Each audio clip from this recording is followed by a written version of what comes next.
खड़े हैं जिला सत्र न्यायालय में।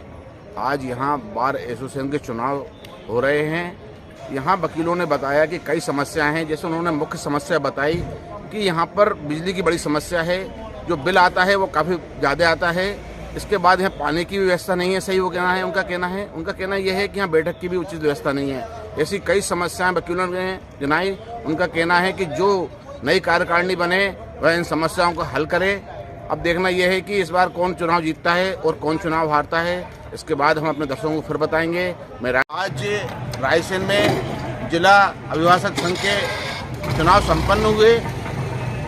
बड़ा ही कसमसपूर्ण चुनाव था ये, और इसमें जो प्रत्याशी जीते हैं उनका यहाँ भव्य जुलूस निकाला गया। यहाँ हम पहले आए थे तो कुछ वकीलों ने बताया हमको कि यहाँ काफ़ी समस्याएं हैं। जैसे उन्होंने कहा कि यहाँ पानी की अच्छी व्यवस्था नहीं है, ना बैठने की उचित व्यवस्था है, और बिजली की व्यवस्था भी यहाँ सही नहीं है। उन्होंने कहा समस्याएं तो कई हैं, अब उसका निदान कैसे होता है ये आने वाला समय बताएगा। मैं राकेश जैन, रायसेन।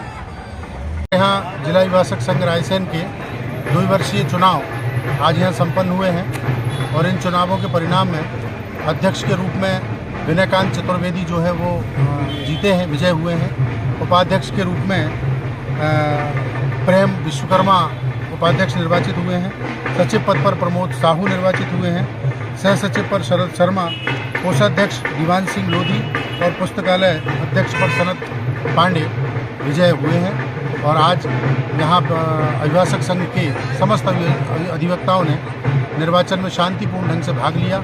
सभी की सहभागिता रही और ये निर्वाचन का कार्य आज यहाँ शांतिपूर्ण संपन्न हुआ है। क्या नाम है सर आपका? मैं प्रदीप शर्मा।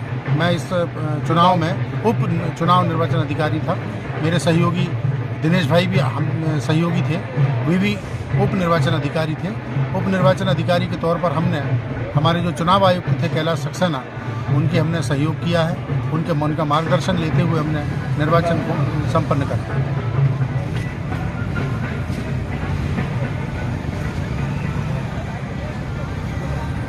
कोशिश करूंगा कि उनकी जो भावनाएं उनने मुझ में जताई हैं, मैं उन भावनाओं को पूरा कर सकूं। बाहर में अनगिनत समस्याएं हैं जिनका मैं अभी विवरण नहीं कर सकता।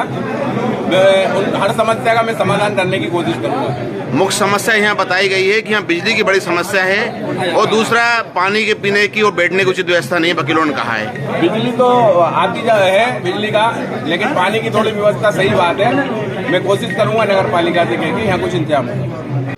नहीं, समस्याएं तो बहुत सी रहती हैं। सबसे ज़्यादा समस्याएं तो यहाँ की आर्थिक होती है। बार चलाने के लिए उसको वो साधन मुहैया कराना पड़ते हैं। वो साधन कहाँ से आते हैं? वो वकीलों से मंथली कलेक्शन लिया जाता है जी। इसके अलावा कोई आय का साधन तो होता नहीं है।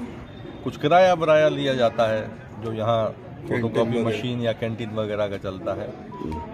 भाई इसी में कर सकते हैं कुछ रिफॉर्म, और कुछ इनकम के सोर्स बढ़ाने के प्रयास किए जाते हैं। बार चलाने के लिए पैसे की आवश्यकता क्यों पड़ती है, ये पूछना चाह रहा हूँ मैं आपसे। बार चलाने के लिए फंड की आवश्यकता बहुत आवश्यक है। मतलब वकीलों के कई प्रोग्राम होते हैं, लोगों के बिजली का बिल देना पड़ता है। यहाँ का सबसे बड़ी समस्या बिजली के बिल की है, साफ सफाई है, मेंटेनेंस, और सबसे ज़्यादा समस्या तो यहाँ बिजली की बिल की ही रहती है, क्योंकि हमारा पिछला ड्यू है कम से कम 5 लाख रुपए एमपीवी के ऊपर।